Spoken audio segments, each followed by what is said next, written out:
Hello, I'm Dr Yusuf, and this is my prediction. My prediction is that by end of 2028, there's about a 30% chance that AI tutoring platforms will deliver learning growth equivalent to today's highest quality human tutors.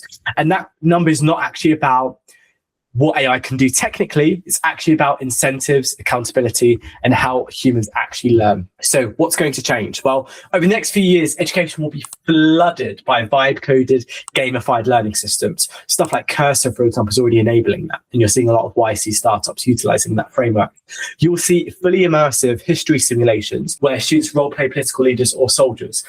AI-generated documentaries tailored exactly to your exam boards, the key dates, topics you're looking for. Biology simulations where you zoom into cells, mutate genomes, and run experiments in real time. And these tools will be impressive, personalized, and cheap. They'll feel far better than traditional textbooks or videos, and they'll absolutely dominate the market.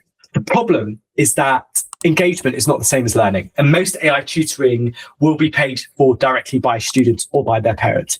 And when that happens, companies are optimizing for enjoyment, ease, retention, not for struggle, error, long-term recall. And this creates a world of low-friction learning in this Amazon Prime world that we're living in, where thinking is quietly outsourced, where AI becomes much more of a vending machine rather than anything else. So you'll get systems that feel productive, that are pseudo-productive, but are actually only producing shallow gains. And a good way to think about this is in terms of fitness. During COVID, everyone had access to virtual workouts, YouTube trainers, app-generated plans. The information was never the issue. Yet in 2025, personal trainers still exist and are still booming. They're still expensive. Why? Because of accountability. Because you don't care if you break a promise to an app or a game.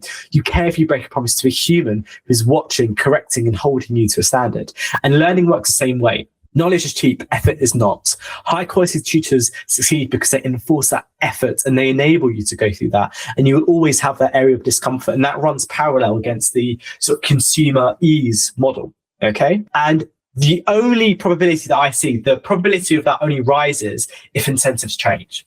If schools, governments, and institutions pay for AI based on learning outcomes rather than engagement metrics and pseudo metrics of educational outcomes, if regulation rewards pedagogy and not dopamine, and if systems are actually built to enforce struggle and not to avoid it, because otherwise without that, entertainment will always be education. So yes, AI tutoring will become cheaper, more accessible, and better than average tutoring. But against the top 5% of human tutors, think about Oxbridge level Socratic thinking, the ones who enforce thinking and accountability, I still put the odds at 30%. Not because AI is not weak, but because learning is hard, and humans avoid hard things unless people can hold them accountable to it. Thank you for listening.